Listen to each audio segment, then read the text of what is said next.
I listened the person mentioned of the infrastructure, how to arrange the investment, how to arrange the money. But according to the experience in China, we construct many express highway, also need to arrange many investment. If this investment or money all from the government finance budget, it's very difficult to fast development infrastructure. So we use the market to arrange this investment, such as we get a loan and let the foreigners or the private investors invest the infrastructure. But how can they get the money?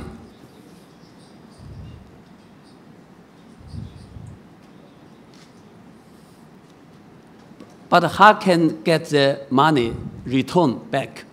So we needed to get the tariff, such as you use this express highway, so you need to pay the fee. So in this way, we fast development our express highway network. Now China already become the second largest the express highway countries. So it's our experience. If only use the government budget to investment the infrastructure, it's very difficult to let the infrastructure completed. Okay, let me elaborate on that subject. You really have to be Chinese to build the kind of economy you've got in your country now. Really.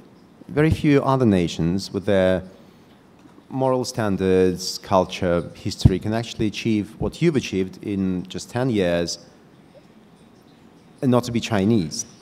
When you as Chinese investors come to the outer world, what do you expect, say, Russians to attract you? What's that you don't like about this country, and which do you think are the sectors where you can actually invest right now?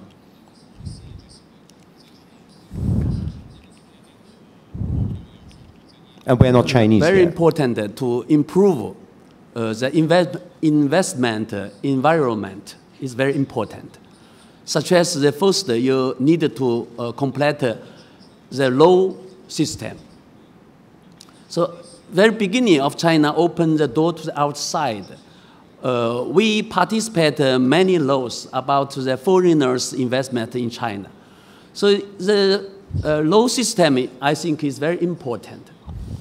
And you mentioned, as I just mentioned, about how to arrange the money. I'll give you another example, such as the electricity. In the very beginning of China opened the door to the outside, the electricity supply is very difficult. It limited China developing the economy. So how to get this huge money? So we let the tariff of electricity tariff, the 1 kilowatt hour, get the 2 cents.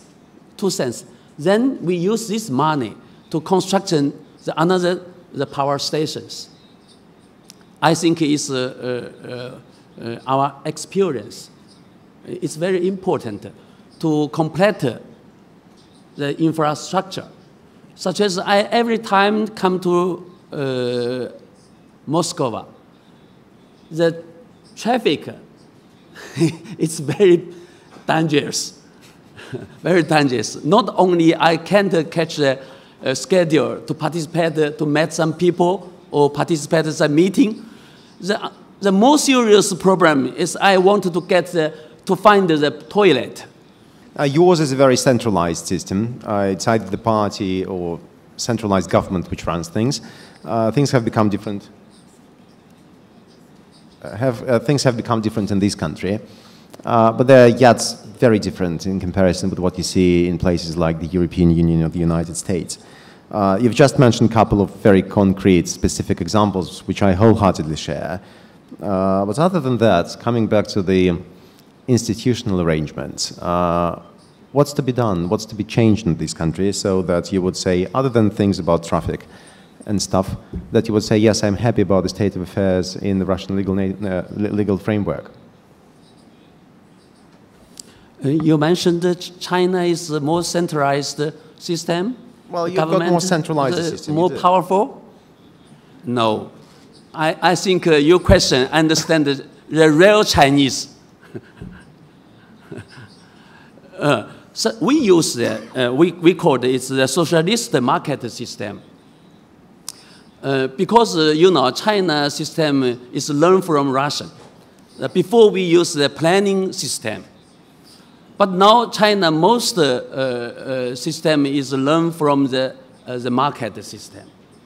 Especially I mentioned how to get money, how to arrange the economic development.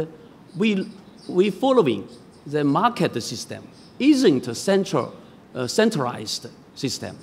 So, but the outside of China, people always think China is a centralized system. I think this is wrong. This really don't understand China how to arrange the economy. Oh, thank you. That's very interesting.